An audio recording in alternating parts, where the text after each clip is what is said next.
بسم الله الرحمن الرحيم الحمد لله رب العالمين إلهي بقى مهد اسكاله ما أنت تاريخ تهاي كوي طبعاً كي بيش شنات لما كن يلا بعتن واحد شوقنا اسمها دكتة جراعد واحد قابتان كسوق غيب جلي دمان بلشة وينتا صوماليات قيبك كلا السعودة لما الدين كالصومالية هو وقوع عن سن وهو جامين هاي الشيخ محمد معلم nabaddoonnada gobolka mudug aqoon-yahanka ganacsatada xubnaha boorka shirkadda wadaagsan taliyayaasha ciidanka dhammaan dadka ka soo qayb galay assalaamu calaykum waraxmatullaahi wabarakaatu bacdal salaan saaka xafladan furitaankeeda waxay ku dhab leedahay oo ilaahay la soo kulansiiyey xubnahaas culummada iyo aqoon-yahanka iyo ganacsatada iyo nabaddoonnada iyo shirkadaha shaqada wado oo TTN oo shaqada haysay shirkadda wadaagsan waxay ku dhab leedahay xafladda furitaanka wajiga saddexaad oo ah beertinka saddexaad oo loogu talagalay inay yeelato dekada garaac beertin macnaheedu waxa weeye waa meesha maraakiibtu ku soo xirtaan sidaad ogtaheenba waxa balaan garaysnaa beertin laba beertin oo waaweyn oo maraakiibtu ku soo xirmayaan markii dekadu ay dhamaato ah codsi ka yimid bulshada iyo baahida loo baahan yahay in shaqo la helo iyo diibkiyo laga helay baa waxa laga maarmi waayay in la sameeyo beertin degdeg ah oo ay noo sharixi doonaan moolkiisa iyo dherarkiisa dadka ku hawlan oo shaqadan aqoonta u lahaa oo gacanta ku hayay saakay arrinta xafladaas beertinkii oo qaybtii koowaad hadda ay dhismo fiican marayso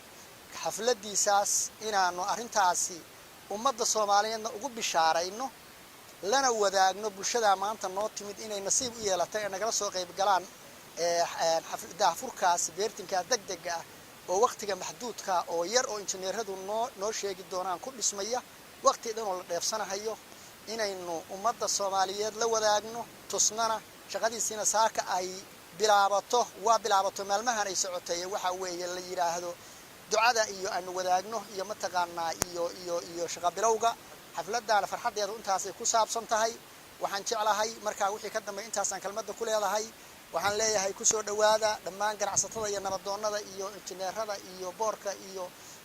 madaxda meesha iskugu timidba hadda waxaan ku soo dhaweynayaa Cali Jaan Food oo hadlaya boorka wadaagsan kabani wadaagsan insha Allah ilaahay baa mahad dhamaanteed iskale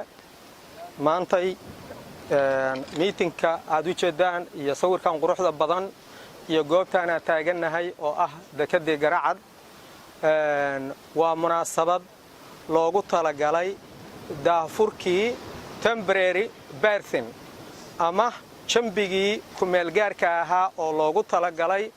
inay ku sii socdaan hawlihii shaqo ee wax soo dejinta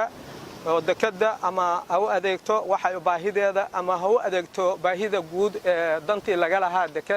dekadan oo ummadda Soomaaliyeed ay ka faa'iideysan lahayd sida la socotaanba ilaahay mahadiis shaqadaani waxay bilaabatay 2016 daraasadii koowaad oo la sameeyay si kasta laba guul ummadda Soomaaliyeed u soo yeetay bay ahayd waxaan ula jeedaa ummadda Soomaaliyeed dekadan waa meel ay leedahay bilowgii aanu bilownayna Soomaali baanu u bilownay ku dayasho Soomaaliyeed baana maantay ay waxay u tahay farxad iyo soo dhaweyn on qof kasta oo Soomaaliya maantay uu gayi karo ama uu gaari karo horumarka maanta halkan ka muuqdo oo injineerada sheekadoodii aad ka maqlayseen in ay qof walba oo Soomaaliyeed oo haysta bad noocan oo kala inuu horumarkan uu ku tilaabsado sidaasna ay Soomaali uga maaranto inay isku tiiriso shisheeye iyadoo isku tashato isku tashigaas wanaaga badan oo halhayska u ahaa Soomaalida ama qaasatan Puntland mira dhalkiisii maanta waa joognaa waayo waxaan maanta ka hadlaynaa sa ula socotaan jambigii ay ku soo xiran lahaayeen gaadiidka ama doonyaha noqoto ama maraakiibta ha noqoto dadkeena ganacsatada waa la soconaa oo ka shaqeysta dekadaha sida ula soconaba dekadaha aynu ku shaqeysano dhibkoodu waa ilaa 11 ilaa 9 ilaa 7 iyo wixii ka hooseeya 7 iyo bar xataa waa lagu shaqaystaa maanta meesha aanu taaganahay low tide-ka marka la yiraahdo oo biyuhu ay dhacaan sida ogtihiin maraakiibta hadda anigu dekada Boosaaso aan aad ugu xirahay 6.7 up to 6.8 up to 7 meter ayaa gaadiidku ku soo xiran kara marka ay biyuhu taagan yihiin oo waliba high tide yihiin maanta booska aanu taaganahay ama location-ka aad u jeedaan sawirkiisu idin muuqdo waa 7.25 oo waliba low tide high tide-ka wuxuu gaari karaa 8 waa bilowgiisa berthinkaas 100 mitirna ilaa 10 ilaa 11 buu gaarayaa taa macnaheedu waxa weeye marka dhiibka laga hadlayo markab kasta ku soo xiran kara wixii dhaafsan dherarka maraakiibta oo kala duwan sida injineeradu u sharxeen ama aad ka dhahaanayseen hadalkooda berthinkaas 100 mitira waa jambiga gaadiidku ku soo xiranayo markabku ku soo xiran kara ilaa 10 ku 15 ku buu noqon karaa waayo dekada anagu hadda aanu joogno oo ah 7 maraakiib 15 aan noogu soo xirata 15 kun oo tan 20 kun 19 kun oo tan baan ku soo xiray saas waxa ku dareemi kartaa in maanta container haduu yahay iyo bulk cargo haduu yahay ayaga doonaya ka hadlayna intii rabaa ku soo xiran kara inay dekadaan u adeegi karto u khidmayn karto ba kollay ka cad dadka ganacsatada maanta bandhigaas quruxda badan oo sawirkaas loo ummadaas Soomaaliyeed ay ku metelayso Soomaali waxaan u cadeynaynaa maanta inay dekadaasi 3 bilood ka bacdi sidaan Ilaahay uga baranay wixii aanu soo qabanay iyo sidoo noogu soo fududeeyay iyo daacadnimadii ka muuqatay inaan ku gaari doono meel Soomaali u adeegta Ilaahay idinkiis inay noqon doonto cid walba oo Soomaaliyeedna ay qayb ka ahayd maanta inaanu halkaas soo gaaro mid niyad ku taageera mid sheeb ku taageera dhammaan waxa arintaas loo isu kaashaday Soomaali ma kala laha meel kasta loo adeegto ka furanta Soomaali oo adeegta anagu bilow fiican oo qurux badan baanu lahayn laakiin Soomaali way u dhamayd ka soo qayb galka ganacsigaas anagu isku tashanay qof kasta oo Soomaaliya qaybtiisu ku lahaa wanaagiisa ama niyad ha ku taageero ama jeeb ha ku taageero natiijadii wixii aad noo idmateen oo anagu idin balowna maanta quruxdeedii waad u jeedaan oo hortiina ayay ka muuqataa waxaan runtii cad saacadan taaganahay shaqadaasi waa shaqo dhameystiran oo maanta adeegi karta sababtoo ku taal markabka halkaas maanta soo istaaga 7 mitir 8 mitir oo biyaabo haysta wiishka maanta adeegaya hatta waa lagu dajin karaa laana 150 tan wiishka ah wuxuu ka soo qaadi karaa 40 mitir markabka taagan maanta wuu adeegi karaa waana laga dajin karaa badacada saad ogtihiin oo aad ula socotaan taas macnaheedu waa shaqo dhameystirantay guusheediina aan gaaray dhameystirna ay tahay waxa inoo dhiman oo maanta aynu u wada taaganahay oo sawirkaan u soo muujinay aanu doonayno inta inoo dhameystiran oo ah 100 iyo konton baa loogu talagalay maantana 360 baan taaganahay berthinkaana wuxuu gaarayaa sida ay injineeradu u sheegaan 450 inta inoo dhiman waa garan kartaan 9 baa inoo dhiman 9 kaasna Ilaahay idinkiisa waxaan u rajaynaynaa ina bilahan ama bishan iyo bisha ka dambaysa inaad arki doontaan ayadoo qurux badan sidaasaan waxaan maanta farxadaas aan ugu soo gudbaynaa ummadda Soomaaliyeed waxa u dhiman iyo maalgelinteeda ay horay u soo wadeen intaas ay maanta maraysa wanaageeda u muuqda inay ka sii wada halkaas ayada iyo wixii kale Soomaali horumar u ah ayaa maanta aan u soo gudbinaynaa waana u diyaarsanta maanta cid kasta maanta ganacsi uga soo qayb galaysa iska dhaaf maalgashiga inay wax ka soo degsato maanta waa u bannaan tahay oo maanta uu adeegi karta waana u khidmayn karta intaas ayaanu uguna mahadnaqaynaa uguna soo dhaweynaa min bacd Allah ummadda Soomaaliyeed horumarkaas ay gaareen oo ay ku tilaabsadeen ilaa waana mahadaas kale maalintan bilown ilaa maantay caqabad naga hortimid ma jirto wax kasta Ilaahay waa noo fududeynayay waxaana islaaminahay Ilaahay ummadda ayuu awoodooda tusayay inay wax ku qabsadaan Ilaahayna waa noo suurtageliyay alxamdulilaahi rabbil caalamiin slowgeedii dekada berthinkii 100 mitir oo ay nasiib aan u yeelanay inaan ka soo qayb galno oo furitaankiisa iyo bilowgiisa maantana aan badii taaganahay 360 mitir iyadoo aan shalay banaan ka joognay 6 bilood gudaheeda waxaan rajaynaynaa insha Allah sida walaalkay iyo injineeradaba ay fasireenba inay noqotoy tani waxaan oran karnaa waa dekadii shanaad ee Soomaaliyeed dekadii shanaad ee Soomaaliyeed baanu maanta taaganahay marka sida awgeed marka koowaad waxaan salaan idin kaga wadnaa dhammaan mu'assisiinta shirkadda wadaagsan iyo boorka intii imaan kari weysay ayadoo qorshe u ahaa in laga soo wada qayb galo maanta taasoo dee ay keentay diyaaradaha iyo xirnaanta iyo cudurrada tan soo kordha ilaahay ha naga dulqaado fayraska ay keentay inay ka soo qaybgeli waayaan marka dhammaantoodna salaan bay idiin soo wada farayeen iyo weliba khaasatan dad badan oo jeclaa inay ka soo qaybgalaan oo madax iyo odayaal iyo wax walba leh dhammaantoodna waxa weeye waxaan rajaynayaa inaanu ka guddoonno jeceylkooda iyo wanaaggooda waxaan shacabka Soomaaliyeed dhammaan mar kale ugu yeeraynaa inay fursadda tan wali waqti ka furan yahay oo ay ka soo faa'iideystaan jaaniskoodu ay ka mid noqdaan ka qayb qaataan waxa weeye heel iyo hoo iyo ducaba waxa weeye dhammaanba waa u furan tahay waa dekadii shanaad baanu maraynaa marka inaysan ka maqnaan baan ugu yeeraynaa dhammaan ummadda Soomaaliyeed waa dekad la wadaago shaqadeedana gudan doonta goobaha ay ku taalo waana waxaan isleenahay waxay taagan tahay booskeedii bay fariisatay looga baahnaa hadday ahaan lahayd badweynta Indian Ocean waa ay dekadaha badda ugu dheer ee Soomaaliyeed ay tahay dekadaha ku yaalana ay laba kale yihiin marka baahi badanna looga qabay fursad badanna u adeegi doonta maadaama waddanka uusan lahayn tareeno iyo dhabooyin waaweyn oo isku xira laakiin ilaahay wuxuu siiyay bad waxaan rajaynaynaa insha Allah inay noqoto inay isku xirto adeega dalka iyo dunidaba. TTN Construction Company proje müdürüyüm. Bismillahirrahmanirrahim. Magacaygu waa Mustafa Deryan Mumju waxaan ahay project manager-ka TTN Construction Company.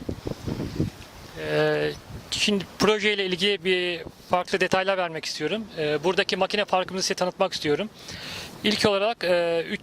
saatte 350 ton kapasitede bir adet kompresörümüz bulunmakta. Bir adet 100 metreküp saatte beton santralımız bulunmakta ve beton santralımızın yanında bir laboratuvarımız bulunmakta. Her türlü ekipmanı mevcut bir laboratuvarımız vardır. Marka hore waxaan rabaa inaan idin siiyo warbixin la xiriirta qalabka aan haysano iyo waxa aan ku shaqeyno waxaan ku hormarayaa waxaan haynaa crusher capacity-giisu uu yahay 350 ton iyo waxa kale oo ku shaqeynaa benching plant-iga makiinadii soo saaraysay concrete-ka oo iyaduna capacity-geedu uu yahay saacadiiba 100 metr cube waxa ka ag dhisan laboratory-gii concrete-ka lagu test gareynayay isagoo u dhameystiran wixii qalaba uu baahnaa. Bunun yanında her türlü patlatmayı yaparak gerekli taşı sağlamaktayız. Bir de makinelerimizi size tanıtmak istiyorum. 4 adet uzun boğumlu ekskavatör, 1 adet uzun boğumlu ekskavatör, 2 adet loader, 2 adet vincimiz var kafes boğumlu, 1 adet 80 tonluk vincimiz, 1 adet beton pompamız, 2 adet mikserimiz, 1 adet grader, 1 adet silindir, 2 tane su tankımız, 16 kamyon, bir rokumuz var. Ondan da patlatmanın deliklerini deliyoruz. 1000 kW 2 adet jeneratör, 750 kW bir jeneratör, 3 adet de 110 kW jeneratörümüz bulunmaktadır. Haddaan sii wado qalabka aan ku shaqeyno iyo tiradoodan rabaa si exactly inaan idin siiyo waxaan ku shaqeynaa 4 excavator waxaan ku shaqeynaa 2 loader waxaa inoo yaala iyadana sidoo kale wiishashkan dhaardheer oo trustiga leh oo capacity-goodu yahay 150 ton oo laba xaba iyo hal wiish oo capacity-giisu yahay asna 80 ton waxaan kaloo noo yaala bombigii concrete-ka iyo laba xabo oo mixer-ka ah kuwii concrete-ka hal grader iyo cylinderkii rollerkii iyo laba booyad iyo 16 iskorogo oo cabradoodu kala duwan yihiin waxaan kaloo sameynaa sidoo kale dhagaxa lagu buuxinaya badda waan qarxinaa waan soo saarnaa iyadana waxaa noo yaala hal roog oo ku qarxino aan ku gurno sidaasoo kale waxaan haysanaa generatorro kala duwan ilaa laba generator oo ilaa 1000 kilowatt ah hal generator 750 watt ah kilowatt ah saddex generator iyadana sidaasoo kale 110 kilowatt ah iyo saddex generator iyaguna 70 kilowatt ah. Biraz da size projeyle ilgili bilgi vermek istiyorum. Projemizin liman uzunluğu 1150 metre olup 2 adet iskelesi bulunmakta. İskelelerin her biri 200 metre. Burada derinliğimiz 12 metre olarak planlanmaktadır iskelelerinden sonra. Bir de küçük bir iskelemiz var. O da 450. metreden sonra başlayacak olan iskele bir adet 100 metrelik bir iskelemiz ve limanımız var küçük. Markaan idin siiyo warbixintaas la xiriirta qalabka aan ku shaqeyna kadib waxaan rabaa inaan idin siiyo warbixin yar oo la xiriirta iyadana badda iyo qaabka u wadno iyo dhismaha waxa weeye badeenu dhismaha baddu waxay ka kooban tahay laba qayb. qaybta koowaad waa dhismaha dhamaystirka sida projectiga marka hore uu ahaa oo ka kooban laba berth oo midiiba 200 oo mitir uu yahay cabirka dhammaan badda marka la isku darana inta la dhisayna waa 150 weeye waxaa la xiriirta iyadana dekedan yaro hadda la sameeyay small berthiga la sameeynaya iyadana oo cabirkeedu yahay 100 mitir hadduu alla idmo Sıfırdan 275'e kadar olan bölümde 4, 6 ve 1-2 ton taş kullandık. Diğer kısımlarda 9 ton, 12 ton, 15 ton antifer blok olarak planlanmakta ve bunların dökümüne de başlamış bulunmaktayız. Sida la qorsheynayo waxa weeye laga bilaabo kilometre 0 ilaa 275 kilometre waxaan isticmaalaynaa dhagaxyada waaweyn oo 4 ilaa 6 tan 4 ilaa 6 tan 275 wixii ka dambeeya sida loo qorsheeyay waxa weeye in la isticmaalo antifer blockska oo ah 3 nooc 9 tan 12 tan iyo 15 tan antifer blockskaas oo ah concrete-kan iyaguna samayntoodu waa bilownay. Şimdiki 360. metredeyiz. 360 metreden sonra 450. metrede Küçük Liman'a başlayacağız. Küçük Liman devam ederken de Büyük Liman için de ilerleyeceğiz. Her ikisini bir anda yapmayı planlıyoruz. Cabirka hadda aan joogno idinku aad dul taagan tihiin waa meesha loogu talagalay dekadii yartayd in laga dhiso waa 360 afka hore waxaynu soconaynaa ilaa 450 kadib baan leexanaynaa waxaa la sameeynaya hirjabiyihii oo asagana 100 mitir asaasa inta shaqadaasi la sameynayo oo small berthigan la sameynayo shaqadii kale oo dekadii gudaha in loo sii galaa iyaduna waa sii soconaysaa labadii shaqo waa isku wadanaa ilaahay. Buraya geldiğiniz için çok teşekkür ederim. Sizin gelmeniz bize güç veriyor. Karaağaç halkına ve Badaksan'a çok teşekkür ediyorum. booqashadiina aad noogu timaadeen daraadeed aad baan idinkaga mahadcelinaynaa imaanshihiinu wax badan buuna tarayaa macnawiyan awood buuna siinayaa reer Garacad iyo dhammaan dadka Soomaali. I welcome you all to the seaport Garacad, which is under construction,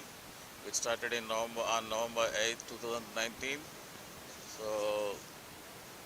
as of today, you are seeing the progress. We have come up to 360 meters from the seashore line. So at an average of 60 meters per month. So we have come up to this point. So Alhamdulillah. Now at this point we have planned for a small berth at a distance of 332 meters. The small berth will start because we already crossed that portion. So from here 332 up to 100 meters it will go the platform of the small berth. It will take 432 and then we have again a 30 meters gap for a small protection of the small berth. So that protection will be at 465 meters away from the seashore line. So this protection for the breakwater of the small breakwater protection will take care of the small berth till the construction is done.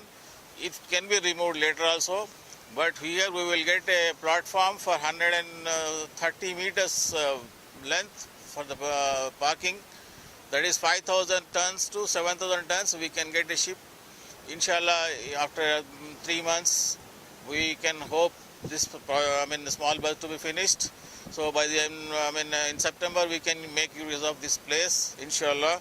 if everything goes well, and pray for us so that we can do as fast as we can, and let Allah subhanahu wa ta'ala safeguard us from all the diseases which are existing now, and let us proceed with the further work. So after this small berth, again we continue for the main berth, that is for 200 meters length, and then again we take a turn, then we continue up to 1150 meters. So this way we will have 3 berths, for 2 berths for the 10,000 tons and 1 berth for 5 to 7,000 tons. So hope so you will be seeing inshallah in September in some shape. The seaport will be in some shape, and you can even get some ships here. And kambaniga labada qaybood isugu jira ee mashruucan isaga awada ayaan u mahadcelinaynaa iyo dhammaan akhyaarta iyo reer Garacad iyo martida iyo kulli qof walba waxaan leenahay shukran lak waad mahadsan tahay ilaahay baa subxaanahu wa tacaala mahaddaas ina makaniyey oon ugu mahadnaqaynaa waxa weeyaan allah subxaanahu wa tacaala koonkan wuxuu ugu talagalay bad iyo berri iyo bannaanba inaan innagu intifaacsanno oo ka faa'iidaysanno wahuwa aladii khalaqa lakum maa fi lardi jamiica wax walba innaga ayaa laynoo sameeyey oo laynoo abuuray inaan manaafacaadsanno manaaficda ugu waaweyn oo ummadda iyo beledka iyo dadka hadday dhan dhaqaalo noqoto iyo hadday dhan horumar noqoto iyo hadday dhan dhismo noqoto iyo jaanib walba iyo xidhiidh bani'aadamka khaarijkaa ay noqoto waxaa ka mid ah dekadaha ayaa ka mid ah ilaahayna subxaanahu wa tacaalaa baddaa weyn ee aad u qaaliga ah baa rabbi subxaanahu wa tacaalaa doorashay isagu inoo doortay buu inagu beeray ee mid inagu ama aan doorannay ama aan xoog ku nimid maahe waa mid alla uu subxaanahu wa tacaala ummadda soomaaliyeed u dooray badda intaa leeg in ay deris la noqdaan marka maadaamay tahay baddu waxyaabaha ugu khayrka badan in laga faa'iidaysto waxa weeyaan shalay dekeddan meel bannaan ayay ka soo bilaabatay ru'yo iyo fikir iyo maxay kula tahay bay ahayd laakiin maanta ru'yadii way xaqiiqowday waxayna maraysaa meeshii lagu intifaacsan lahaa ay ka bilaaban lahayd intifaaceedu meeshuu ka bilaaban lahaa ayay maraysaa sidii warbixinta lagu sheegay oon maqlaynay ilaahay dhulka inaan camirno oon dhisanno oon salaaxinno oon hagaajisanno ayuu alla subxaanahu wa tacaala ugu talagalay oon intifaacsanno oon manaafacaadsanno waxaan marka leenahay hawshani awal waxay soo martayba hadda meesha ay maraysaa waa meel aan markhaati u baahnayn wax badan in laga warbixiyana aan u baahnayn meel waxay maraysaa maxaanku idhahdaa sida qorraxda barqa maraysa oo kale ayay maraysaa dekedii Garacad waxaan dhammaan aan ugu baaqaynaa akhyaarta dadweynaha sidoo hadda gudoomiyuhu uu sheegay ciddii ka ganacsanaysa ciddii sheer ku darsanaysa ciddii degaysa dhammaan waxaan leenahay waa beled Soomaaliyeed waa degmo Soomaaliyeed waa dekad Soomaaliyeed ku soo dhawaada oo ka qayb gala baan leenahay waxa weeyaan waxa u harayna camalka ilaahay subxaanahu wa tacaala hadduu raalli ka yahay oo camal cid lagu dhibaataynayo uusan ahayn ee maslaxad iyo wanaag loola jeedo uu yahay ilaahay subxaanahu wa tacaala isaga ayaa dhammaystira xaqiiqa ahaanna camalkan markaad fiirisay imkaaniyaadka iyo dadka fikiray iyo waxa ay dadkani waxay ahaayeen yani dawlad baa dekad dhisata laakiin waxaa soo baxday afraad iyo shacab waliba intaasoo sana maxaan ku idhahdaa iska wareersanaa inuu awoodiisii iyo caqligiisii iyo maalkiisii dekad ku dhisanayo taa marka waxay tusaysaa inuu yahay camal ilaahay subxaanahu wa tacaala xaggiisa raalli laga yahay oo camal horumar iyo wanaag iyo maslaxad iyo khayr wada uu yahay marka waxaan leenahay hawshaas ha laga qayb qaato cod iyo calaf iyo sheer iyo shaqo iyo wax walba ayay u furan tahay shalay iyadoo bannaan raggii xoolahooda geliyey aad iyo aad bay ugu mahadsanaayeen boqolkiiba boqol laakiin maanta waxa weeyaan ayadaa loo baahan yahay ee iyadu dadka ay baahna waayo maanta waxay maraysaa meel iyada loo baahan yahay bay maraysaa waxaan leenahay marka oo ku soo gabagabaynayaa ummadda Soomaaliyeed yacni duco iyo farxad iyo mushaarako wadaag intaba ha kaga soo waxaan marka hore u mahad celinayaa ilaahay subxaanahu wa tacaala oo hawshaan ina makaniyey fikirkeeda inugu hanuuniyey shaqadeedana inoo sahlay waxaan kaloo u mahad celinayaa labadii shirkadood oo shaqadan waday oo halkaan keenay shirkadda wanaagsan iyo shirkaddan kale oo Turkish oo shaqada haysa TTN waxaan sidoo kale u mahad celinayaa injineerada iyo shaqaalaha kale oo hawshan ku hawlan waxaan kaloo iyadana aad ugu mahad celinayaa bulshada iyo deegaanka gacmaha furan ku soo dhaweeyay bulshada Soomaaliyeed meel kasta ay joogto oo yiri idinkama xigno dalka iyo deegaanka waad nala leedihiin waadna nala wadaagaysaan waana nala dhisanaysaan waana nala camiraysaan ayagana aad baan ugu mahad celinaynaa talaabada muhiimka ah oo ay qaadeen waxaan rabaa inaan ummadda Soomaaliyeed u sheego Soomaali maanta waa ka gudubtay in hay'ad wax la weydiisto waa ka gudubtay reer Yurub in wax la weydiisto waa ka gudubtay in khaliij wax la weydiisto wax badan baad maqasheen yaa dekada noo dhisay iyo yaa airport noo dhisay iyo yaa waddan noo dhisay iyo hawsha wax badan baa dhagihiinu ay ku dhaceen wax badan baad maqasheen Soomaali wax baryaysa maanta alxamdulillah ilaah baan ku mahadinaynaa inaynu inagu xoogeeni iyo xoolaheeni iyo aqligeeni inta isu keenay aan tashanno oo anagu wax qabsanno waa wax ilaahay loogu mahadiyo ilaahayna waafajiyay alxamdulillah dhaha ilaahayna waafajiyay alxamdulillah dhaha waxaan aad uga nixi jiray markii ama meel abaar ka dhacdo ama xoogaa yar oo roob duufaan meel ka dhacdo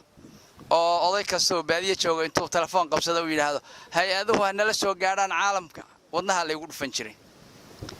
oo hay-ada maxaa lagu faliyaa ilaah baa la baryaay ma hay'ad baa wax keenta ilaah marka ina waafajiyay ina xagga ka soo jeedsano xaggan u soo jeedsano ilaahaasa mahad iskale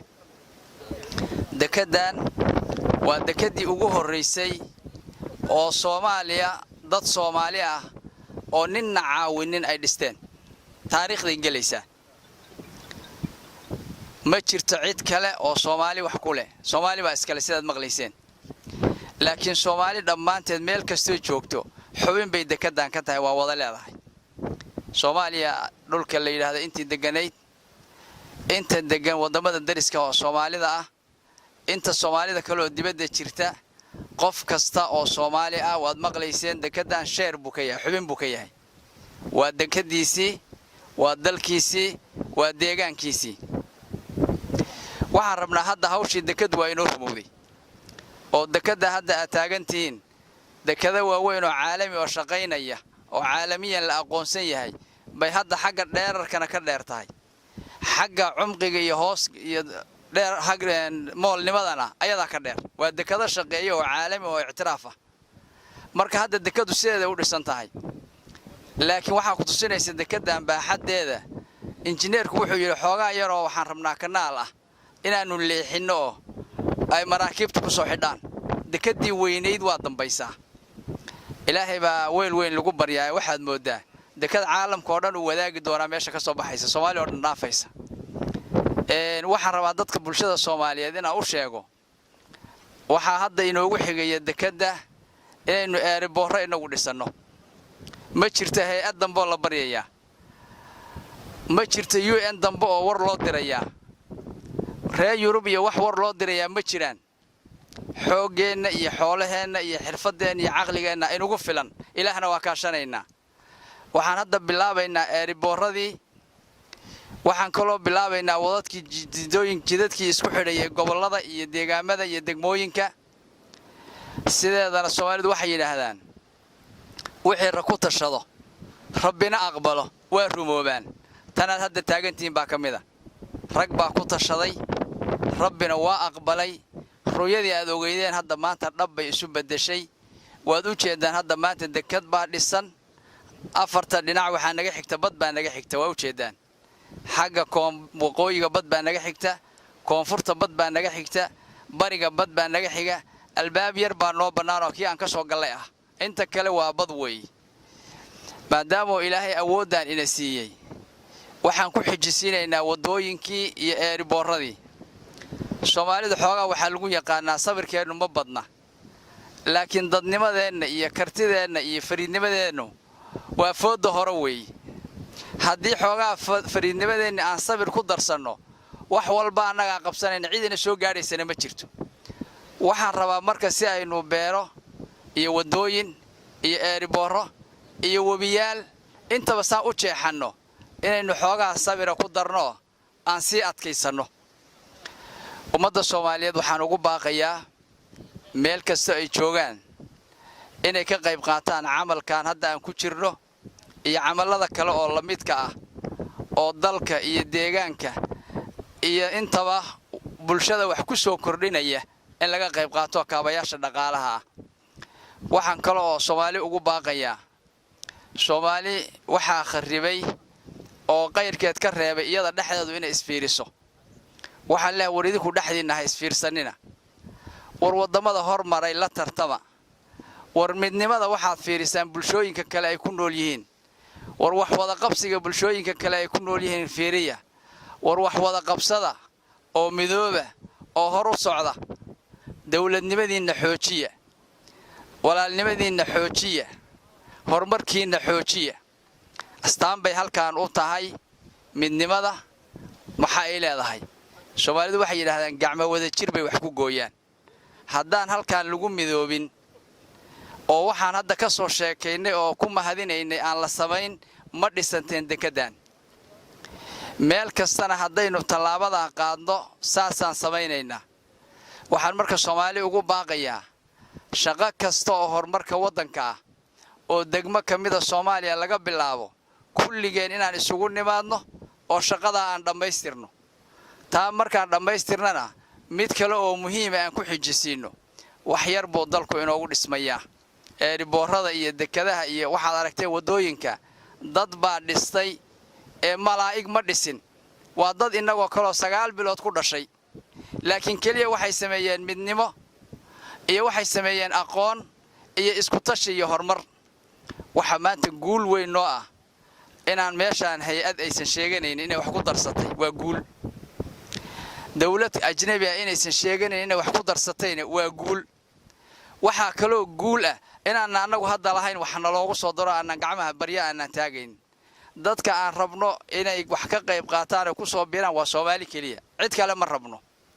hadduu Djibouti joogo Soomaaligu hadduu joogo Itoobiya hadduu Kenya joogo hadduu Soomaaliya joogo hadduu dibad jiro qofka af Soomaali ku hadlaya dekedaan isaga iskale sheer buuna ku leeyahay waxbuuna ku soo darsanayaa walaalnimo iyo si wanaaguna ugu noolaanaya cadkiisana uga qaadanaya ilaahay waxaan ka rajaynayaa inta hadhay inuu noo dhamaystiro waxaan bulshada meesha degan ugu baaqayaa mar labaad anoo uga mahad celinaya go'aankii raganimada ay qaateen inay go'aanka inta ka sii weyneeyaan oo cid kasta oo Soomaaliyeed oo macna leh deegaan uu isagu leeyahay laga siiyo deegaanka dekada sheer buu ku leeyahay laakiin deegaanku degi lahaana in loo qoondeeyo baan qolada bulshada deegaanka intaasaan iyagana ugu baaqayaa waxaan kaloo ugu baaqayaa inay ammaanka dhaxdooda iyo dariska intaba ka shaqeeyaan dadka Soomaali waa walaalo waa mid waa wiil iyo aabihi wax haba yaraatee dhaxdooda yaala ma jiraan in laga shaqeeyo amniga iyo walaalnimada iyo midnimada ilaahay waxaan ka rajaynayaa camalka inuu inoo dhamaystiro ilaahay waxaan ka rajaynayaa camalka inoo dhamaystiro ilaahu camalkan khayrka noo dhamaystir ilaahu waxaad ka dhigtaa kii dacwadaada iyo diintaada iyo deegaankaaga iyo ummadda u adeega Allah ka yeel dadka wadana ilaahu khayrka iyo wanaaga ku hanuuni sharka iyo xumaantana Allah ka hay ilaahay waxaan ka baryaynaa Soomaali dhamaanteen talaabadan iyo talaabo lamid ah inay noo qaado wabillahi tawfiiq annagu haddaanu nahay odayaasha inaanu la shaqayn doono wax kasta oo nala kaga baahdo oo wanaaga inaanu odayaasha ku soo dhaweyn doono odayaal ahaan inaanu soo dhaweyn doono dadka hantidooda dhowri doono soo dhaweyntooda iyo magaranaysa walaajintooda aan ka qayb qaadan doono waxaanu leenahay ku soo dhawaada Garacad oo maanta meel wanaagsan maraysa oo waqti yar kadib haddii alla idmo in maraakiib iyo doonyo ay ku soo xirtaan ay hadda wax yar ka dhiman tahay haddii alla idmo sida injineerada iyo magaranaysa dadka hawsha wada ay cadeeyeen dhowr bilood kadib waxa ku soo xiran doona maraakiib iyo doonyo ganacsigiina la imaan ka dhaan inta ka hadhay baad maal gashan ka dhaan ku soo dhawaadaanu leenahay aad iyo aad baan u mahadsantihiin dhamaantii gudaha uga jirnaa barsinkii sida degdeg ah rabin loo dhiso hadii ilaahay yiraahdo oo markab soo xirashadii markab iyo doonyaba waa ku soo xiran karaan dhererkiisuna waa 130 mitir haddana gudahan uga jirnaa 465 mitir markaan marayno ayaa waxaan laabitaan sameeynaa barsinkuna waa ka soo maraya oo taqriiban 30 mitir ayuu ka soo mari doonaa hadii ilaahay yiraahdo wax ka sanadkoo dhan baana lagu soo xiran karaa 12 bilood waa lagu soo xiran karaa hadii ilaahay yiraahdo guud ahaan mashruuca saa la socotaan dhererkiisu waa 150 mitir qaybaha dambe qaybtan oo shaqeynaysa insha Allah sanadkan oo schedule-koodu yahay inuu ay operational noqoto ama ay furanto oo shaqadu ay socoto waa bisha sagaalaad sanadkan ayuu schedule garaysan hadii ilaahay yiraahdo maraakiibtii doonyuhu insha Allah bisha sagaalaad sanadkan ayaa sida schedule-koodu yahay aan qorsheynay insha Allah inay ku soo xirtaan shaqaduna hadda schedule-kii bay noogu socotaa si habsami leh noogu socotaa qaybaha kale oo maraakiibta containerada waa sii socon doonaan 400 oo mitir ayaa loo dhisayaa qaybta containerada shaqadu dhinacan ka socota ayaa dekaduna dhinacan kala ka shaqayn doonta haddii ilaahay yiraahdo habsamidaas ay noogu socon doontaa moolka cirifka u sukeeya ayaa wuxuu yahay 7 mitir iyo 5 cirifka shana waa marka soo ansi ilaa 10 ayuu gaaraya insha Allah marka waxaan rajaynaynaa xataa marka qaarkood hadii loo baahdo marka 10 kun oo tana oo xataa container wada qaybtan hadda aan sanadka bisha 9aad u qorsheynay inuu ku soo xirto haddii ilaahay yiraahdo marka qorshuhu saas noogu socdaa ilaa haddana alxamdulillah si nidaama oo way wax noogu socdaan qaybaha kala duwan oo shaqadan waa arki doonaa shubkii oo dhinac ka socda buuxintii oo dhinac ka socota jambiyadiskii oo dhinac ka socda si habsamila ay shaqadu isugu dhex socotaa qaybo kala duwan ay ka socotaa insha Allah qaybaha kalena waa arki doonaa assalaamu alaykum warahmatullahi wabarakatuh wa alaykum assalam warahmatullahi wabarakatuh marka waxaan ku soo dhaweynayaa mudane cali jaamac food oo ku hadli doona magaca waxaan ku hadlayaa odayaasha dhaqanka ee deegaanka meel kasto ay joogto iyo cid kasta oo Soomaaliya waa soo dhaweynaynaa cid kasta oo kaleeto aan Soomaali ahayn oo lagu qanco ayagana waa soo dhaweynaynaa Soomaali kaliya soo dhaweyn mayno ummadan waxaan leenahay ku soo dhawaada garacad dekedeedii waad u jeedaan maanta meeshay marayso meeshii ugu dambeysay bay maraysaa in wax ka soo degaan baa dhiman ka qayb qaata kii awal ka qayb qaatay waa mahadsan yahay kii aan ka qayb qaadano maanta waxa la war indha dhaama waa u jeedaanin waxay la tahay idin muuqataa inaan badda moolkeedii taagannahay annagu aan wadano kala laarin lugaha ayaga aan ku tagnay meeshii markabku imaan lahaa ku soo dhawaadaan leenahay deegaanka ummadda Soomaaliyeed meel kasto ay joogto waa ku soo dhaweynaynaa deegaanka haddaan nahay dadkii deegaanka deganaa